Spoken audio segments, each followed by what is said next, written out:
en mbino e wonde inchallah ma en ngar e ɓesgu men tekan enen gandi il y a une belle association dénommée intime ko ɗum association mawɗo jeeyaɗo hannde e nder tekan association intime donc association mawɗo hannde e tekan waɗɓe golle payidinde caggal kayno jiiɓɗen vraiment on ɗon journée mo ganduɗa ma ko journée de l'inauguration toon to tekan gural Ndiaye Kane en jii e fedde ene wiye intime joni enen gondi e mo ganduɗa ma kañum woni Mamadou Hamidine holla Hamidine Mamadou Kane ko tergal e nder nden ɗon fedde wiyetede intime mais également ko sukku dariɗo e nder tekan no fewi no fewi ɗum noon ma taw action ɓe ɓe mbaɗi o par ce que c'est une action très noble manam yaade ha toon to Guénali je sais pas comment ils ont arrivé à penser à cette initiative mais yaade ha toon to Guénali fitta ɗum ko ɗum acte baɗɗo fayda ɗum noon comme on est avec lui mataw en mbatta so wona dokken mo micro e jirdine makko en attendant ha ganden holko sadi. Salamu aleykum Hamidine Mamadou Kane. Wa aleykum salam wa rahmatullahi taala wa barakatuhu. Caggal Abbas sa pastorno jurama jaralle ma. Alors ɗum noon caggal nde jettiɗen Allah julɗen e Rasul sallallahu alayhi wa sallam en jeeyi ha toon to Nouakchott par ce que ɓoyani ko en noddidiri kono taw onon goni lawol en keeɓi Mamadou Tall le président mais malheureusement vous étiez en route alors ɓayde Allah hoddiri on jettima en jii acte baɗɗon noble mo ganduɗa ma vraiment en jiiɗa hannde yaltude matinal meɗen Dimat TV taw en kalani hen woni hol ko waɗmon motivé en tant que fedde yiɗiraɓe wiyetede intime toon to tekan est ce que c'est la première fois onon mbaɗa cette initiative? Bismillah ar-Rahman ar-Rahim. Putroɗen ɗum bon Thian Abbas a jarama yal yoɓ moƴƴere bon oɗo initiative ça fait des années minen mbaɗ ɗum par ce que min mbiyat ɗum des journées de citoyenneté à Tekan par ce que min puɗɗir ɗono ko hitan foof minen jogui ɗon école primaire ɗo mi mato Tekan nafo ndew quoi ɗon min garan ɗon min pitta école o min pré min mbaɗ réparer table banc min pettir tableau noir tableau donc initiative aussi en waɗi ni mbiyat chaîne de la solidarité hakkude men hay kureji men canga e naɓe par ce que hitan fof minen mbaɗ sortie quoi donc sortie ɗi hen min ƴefti on initiative nden taw Guénal Tekan boom cuwa waɗe clôture min ndendin ɗon haalis pour waɗde clôture oɗo Guénal ɗe par ce que min mbi noon nden min soynot bamɗi e waɗi e fof en naati nder Guénal ɗe bon après noon kureji amen canga e naɓe mbi kamen yodan ko min mbaɗ initiative ko min jeeya min waɗir has clôture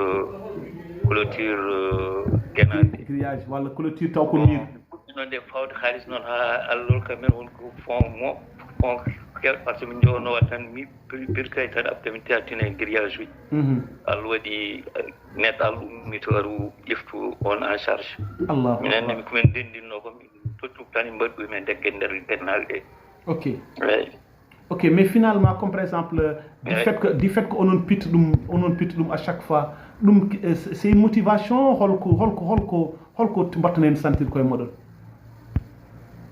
Bon, c'est une motivation parce que a jibnam nokku a mawni nokki bon ara ko mbaɗɗa e nokku donc a jogui dolma et tes moyens tes idées minen min def tan donc à chaque fois il faut mbaɗen assainissement wongo quoi donc rawan min noon minen jaa Guénal woni ertinoɓe kamen toon mbaɗ noon machallah liggey oɗo mais hikka min mbi comme tuppe en kewi toon kam et puis yooda en gumma minen dañi hoɓɓe en garto wurngo jaa Guénal en tupp en joyi tupp min mbi donc il faut lutter contre ça quoi à ça donc c'est pour cela min mbi les premiers pluies tan yomin jaa min attaque Guénal ɗe ɗum mbaɗi toon dowol machallah yimɓe gari e doole noon machallah min pitti ɗum min pooli ɗum seeɗa kam mais wonko heddi donc minen jagoto ɗo e le 22 inchallah mamin duttugol ngol min continue liggey o quoi donc on kalani e ngol gotol école one école primaire o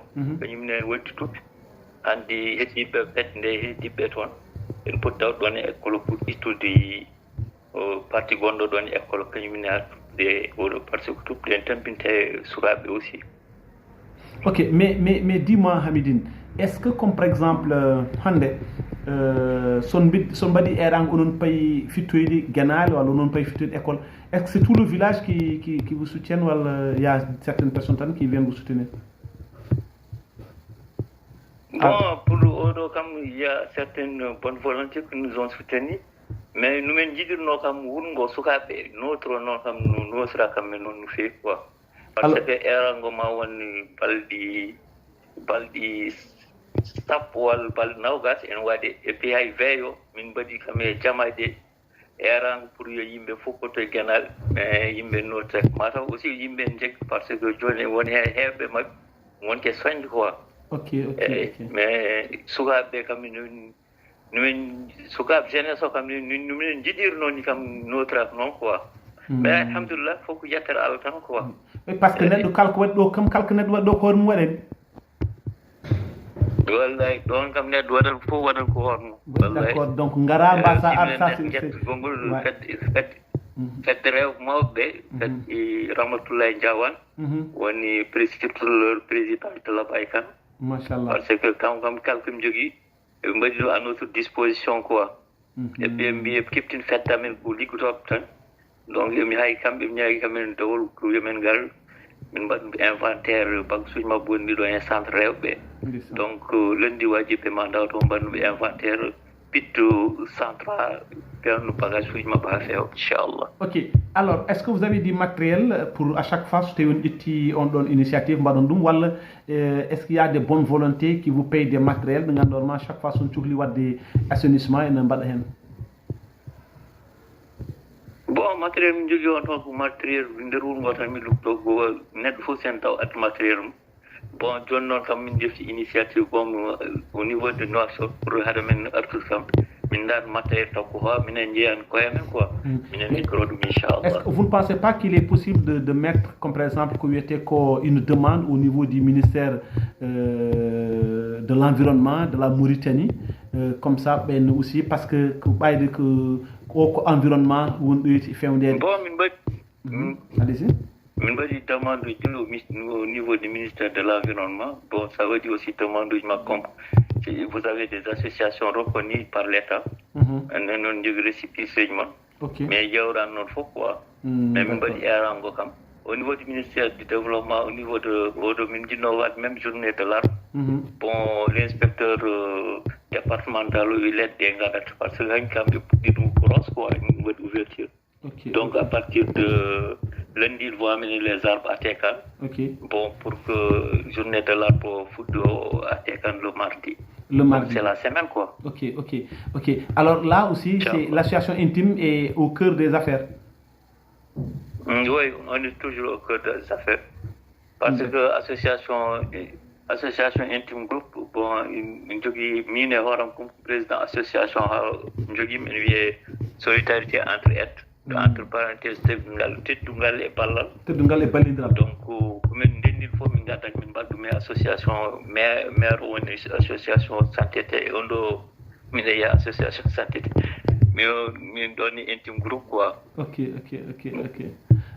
Alors mais comme par exemple Dental Sukaɓe Tekan c'est pratiquement c'est tout Tekan, c'est pas une association entité tan privée quoi ko ɗum c'est pratiquement ko Tekan fof rendi ɗum. Oui, association Dental Sukaɓe Tekan association Tekan fof rendi hen quoi. Bon actuellement joni ɗi ƴef ɗum ko président on félicite aussi vraiment le président actuel Mamadou Labay mon tinno mbiɗo waɗi hunde kam il est actif il fait tous les moyens comme pour wadde réussir le mandat ma. Et on va l'aider inchallah Mamadou Labay c'est un ami donc inchallah ko kañum ko fedde enen gandi mo no fewi enen calminamo au passage. Mais dis-moi journée de l'inauguration holko jannguɗon hen? Journée de l'inauguration bon ça ari hen ko ngol minen gonni au début, parce que c'était l'association Santé Tekan, que je suis le coordinateur et l'organisateur des caravanes médicales à Tekan. Ok, on va même parler de ça. Initiative pour min badi Allah wadi min badi tamanduji et Actim Tautamen, notre partenaire qui est à l'extérieur qui cherche les financements. En adminen likro inchallah ha min dañen bon pharmacie communautaire eti ummi don min binogir non dum le reven ko de la valorisation des plantes médicinales qui est expérimenté à Tekan, machallah, jontam wodi njubun et centre donc vraiment c'est une réussite, machallah. Alors, mais dis-moi aussi, comme par exemple, ça a été une réussite l'inauguration, mais comme pour la pérennisation, qu'est-ce que vous avez envisagé? Manam adandi so tawi neddo wadi manam so neddo wadi hunde feewi allez-y oui mbimi adandi so tawi neddo wadi hunde so neddo wadi hunde jofi ina moƴƴi quand même dum yubbo dum kadi jokko ha no hanirti nen dum holko badon prévoir quoi en tant que AST on peut prévoir parce que hunde ko woni konko ko association de yimbe tekan bibbe tekan nam dum ha yotti do bon lamuni ar walli quand même ak namen matériel que yimen affecta ton auto bon nous aussi min gaccirta dum non tan mamen gar min baden minen yawnu ha hunde wawa yaari yes parce que ko woni bisu bayni a tatan tota yimbe lam tan gonton e mbad ko parce que min yit kam cellal ngal won comme que ñu won afu ngal donc liggéeyo wada ko don il faut min topto dum min veille propriété o min veille bâtiment o pour kalku fudden bonde fente à temps quoi aussi kalku men ji ñek donc ngol manki mamen gar min badum dola men wal mi bur ngo baden dol min nasi won go min dar balle min gar min badi odo parce que vraiment ko wondi monde ko fotop tête foti vraiment min julu won far photo fof quoi ok John ok c'est ngomi mu don en tant que vraiment parce que vous êtes impliqué dans tout ça parce que celui inauguration vous avez parlé de AST vous avez parlé actuellement d'une jeune de intime association ngandorma ko fedde yijirabi jidubi hitande wala dubi ngandorma ko men jiddi NG aussi dental sukabe tekan également vous en avez parlé mais semi sen ngati tiagal c'est surtout journée de l'inauguration NG des acteurs des acteurs très clés parce que moi je dis que hande wuro wawa bamtaade gaga juudi bisngu men impérativement sukabe wuro kanyum jagati wuro wawa bamtaade alors NG comme par exemple ça yewi beaucoup d'une fils de Tekan y étaient. Comme par exemple, il y avait Kan Ousmane, il y avait son frère Nuitini Lemine Koumba Habse, Ali Kan, le député, l'actuel député. Et il y a aussi d'autres députés, comme par exemple Koumba Dada, il y a également le député du peuple, bon en fait je dirais le peuple, le député du peuple, le député des sans-voix, M. Diallo. Mais également il y a comme par exemple Tchaw Ibrahima. Peut-être Wiame Wande Omojeya et quand même les initiateurs pour le financement de ce joyeux le centre de santé de Tekan. Mais également il dit Oumar Khan, le président de l'Actim. Il dit aussi la grande dame Mariam Khan. Donc tous ces dignes fils, il dit Seydou Alissar Beidi. Donc ça dit la crème de Tekan. Une tawtrano inauguration. Cela vous inspire quoi? Est-ce que nous donne yontani hande wiye bismu tekan fof hankadi vraiment impérativement il faut que enen fof jaben rendudi ndenen dole men parce que dum do ko bamtari nokku med. Je sais pas si vous avez compris la question ou non. Voilà, j'ai bien compris. Voilà, c'est un atout pour nous quand même. En voyant tous ces gens que tu venez de citer là, il y avait même le conseiller du Premier ministre Assoul qui était là, qui représente le Premier ministre. Machallah.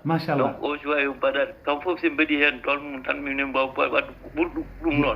donc il faut que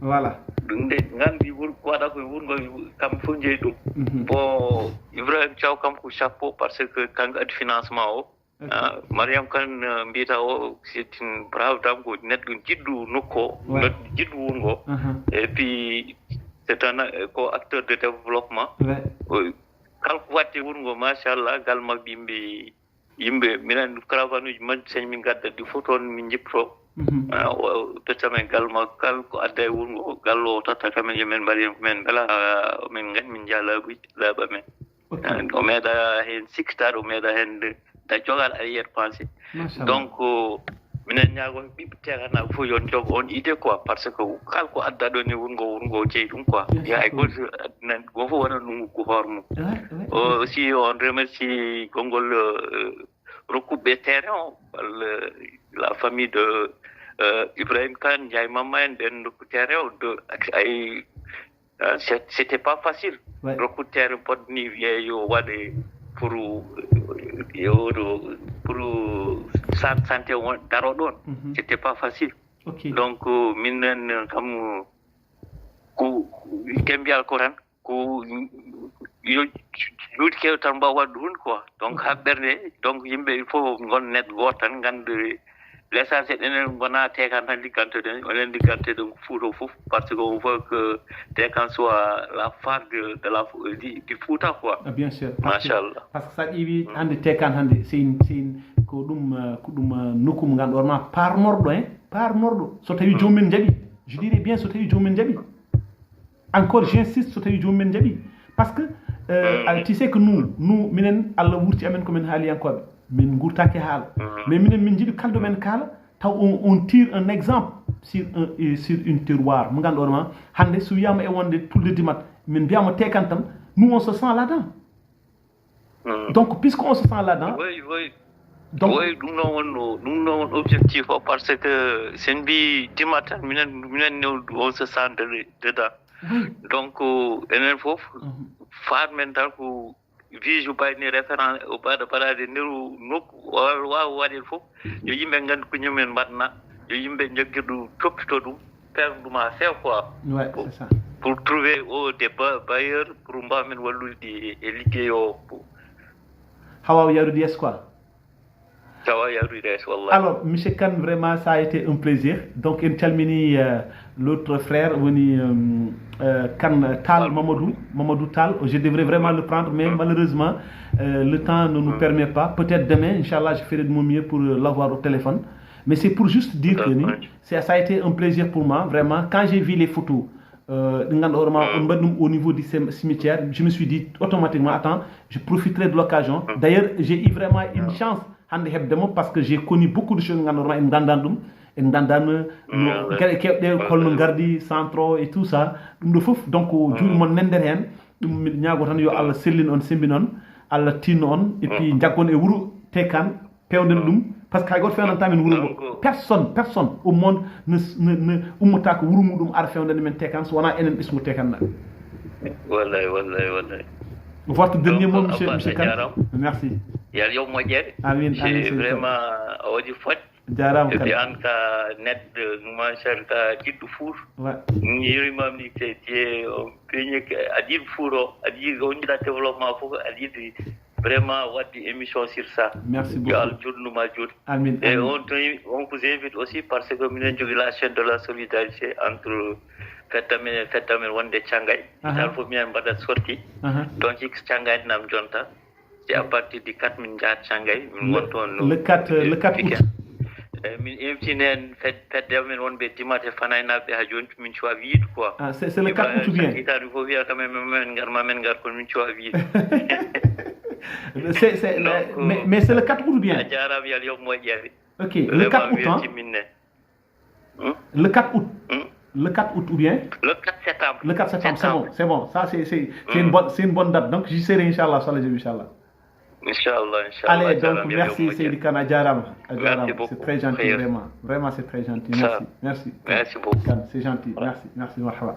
Dum non ko musidɗo men tedduɗo Kane Hamidine, donc en calmini mom vraiment enen jarnomo Kane Hamidine Mamadou, vraiment il est sympa. en jii ko heewi ko ganduɗa ma en majjurno men walla tunaɓile men en dañi fartague andu ɗum donc en jettimo no feewi en jarni moom alors joni joni o ma en jaa ƴeewen taw ma en keeb vraiment Moussa Hamme Wade garen e vraiment ɗum ɗo gaari Hamidine Aissata pour vraiment mettre terminer vraiment cette journée en beauté. Et sinon peut-être si on ne le trouve pas, peut-être on va le faire après inchallah rabbi. Donc peut-être mataw que en donki hebnirde e mabɓe donc mataw on se donne rendez-vous dimanche prochain matinal Dimat TV. Madame musidɓe tedduɓe yiɓe yankoɓe Dimat TV gasi ha laaɓi ceer ñalawma meɗen matinal Dimat TV inchallah gasni ɗum ke notre frère Hamidine Kane Kane Hamidine Mamadou Kane Hamidine Mamadou de Tekan. Au passage, et je n'oublierai jamais, je salue Hamza, professeur Hamza Kane, mi salminima, mi juurima, vous avez été notre njatigué et nous sommes très contents de toi. Yo Allah sellin sembina, yo Allah junnu balde ma moƴƴina batande ngam Rasul sallallahu alayhi wa sallam. Mais également j'en profite de l'occasion également pour aussi remercier un autre frère, on lui était Ka Mamadou Ka Mamoudou Ka mo bammen Mamadou Mayri Ka e mo nene men Aissata Ly. Donc yo Allah junnu balde, yo Allah moƴƴin battane, yo Allah sembin sellin ngam Rasul sallallahu alayhi wa sallam. Joni inchallahu rabbi ma en gar joni e ko gandanɗa hoore ma ko kañum woni inchallahu rabbi ƴeewen taw ma en gar e la journée de notre doyen l'infatigable mo ganduɗa hoore ma ko kañum woni malheureusement ça n'a pas pu en dañani fattañ heɓɗum donc peut-être on y revient tout de suite inchallah rabbi, on y revient tout de suite inchallah.